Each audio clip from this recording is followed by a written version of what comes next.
Good morning. It is Wednesday, January 29th, 2025. I'm Anthony. This is Drive Time.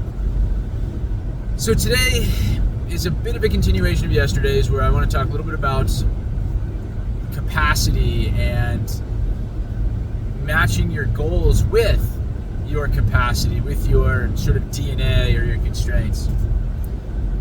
And then I'll get a little personal about how I think I can accomplish an old goal that I stopped working on because I didn't think it fit with my capacities and capabilities. So,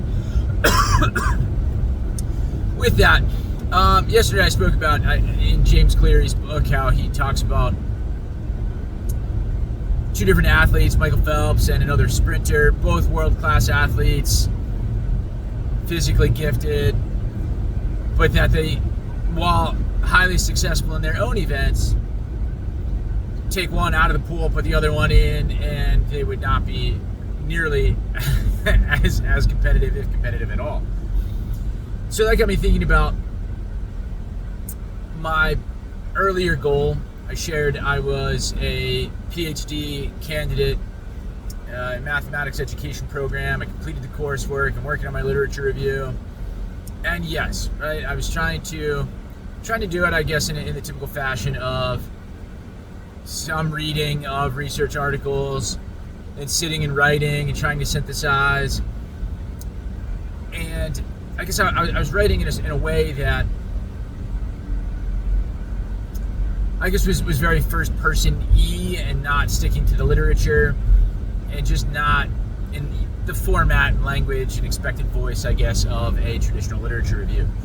I was doing it in such a way that required a lot of seat time, a lot of quiet time, right? Thinking, just picture yourself, sitting at a desk and either looking at computer screens or paper printouts of documents, and then a Word file, trying to type out your thoughts and synthesize all this information. So very, very traditional type stuff. But just as I was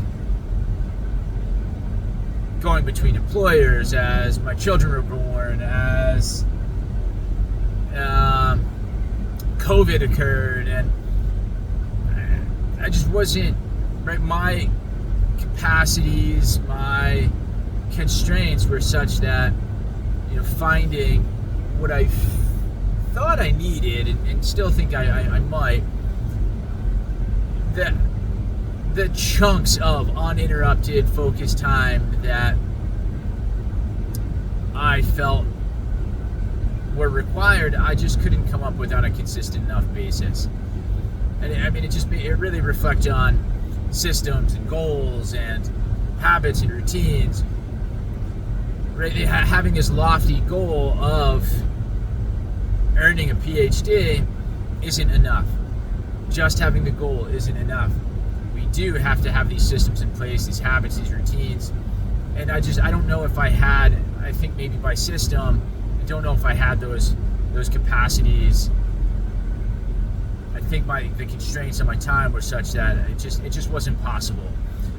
That, or I wasn't forming those habits and those routines often enough. I do recall times throughout my graduate studies where end of the semester's approaching, deadlines, I got to get a paper written, and it's always at 11th hour, and I stop and think, well, you just binge watched, an entire season of, I think at the time, honestly, it might have been something like Marvel's Daredevil, and you didn't need to do that. Right, and that's kind of been one of my struggles. Is I mentioned before, sitting down on the couch, and what happens? You turn on the TV, and time's just gone, wasted.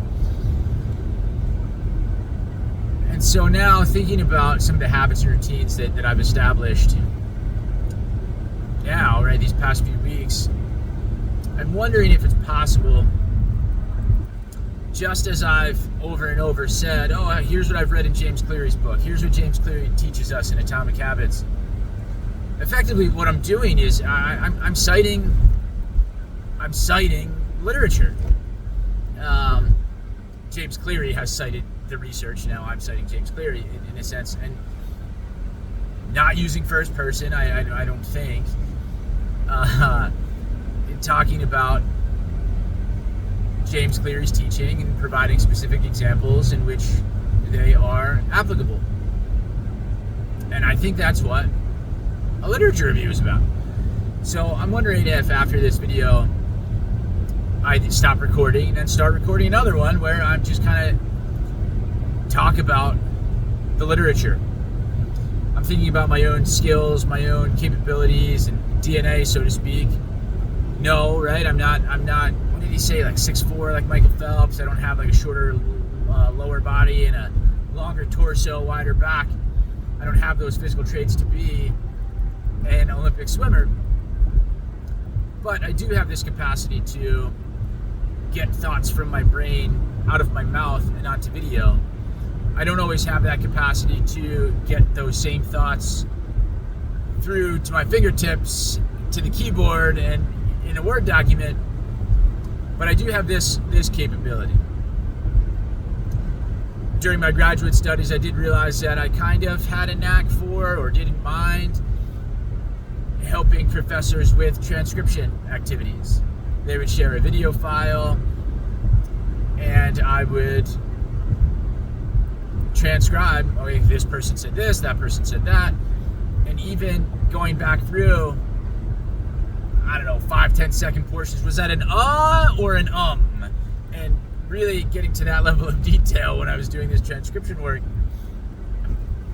Again, I'm recognizing the skills, the capacities that I do possess, that while I wasn't able to get it done, get my literature review done in that traditional sense, chunks of time, dedicated time, quiet time, handwriting or typing my thoughts, maybe I can do it in this format. First, get my thoughts out of my mouth onto camera, onto film, and then sit down and transcribe those thoughts. Once transcribed, I think another skill I have is editing.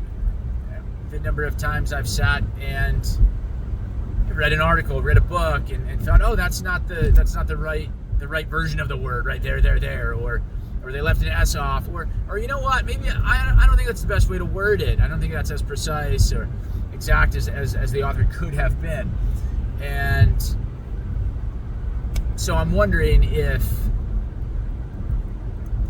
I can pick that thing back up, pick that literature review back up. And I had experimented at some point with even research articles, like not even sitting and reading them, but using an app called @Voice, right? The @ symbol and the word voice, in a very computerized, mechanically, voice. It would read the PDF file, and so that's essentially right what I was doing. James Cleary, and listening to the audiobook, reflecting on his thoughts, what it meant in my own life, and sharing it out in video.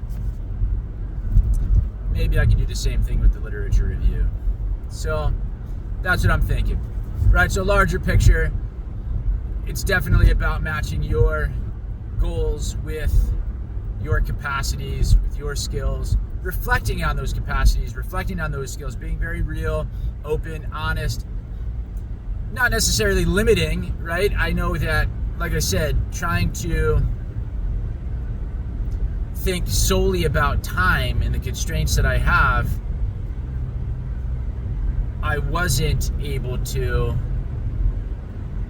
get my literature review done in that traditional sense as I described. I don't think I'd be able to do that today either.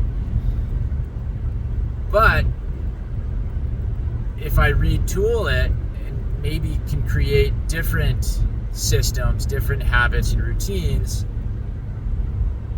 maybe I can get it done in a different way. I can still have that lofty goal. I don't think I quite have that skill being a writer and sitting down and getting my thoughts down into written word, but maybe I'm better able to, with the spoken word, as I say, and stumble a little bit there, but and that would be something I think to connect back to this literature review, right? James Cleary would call it habit stacking.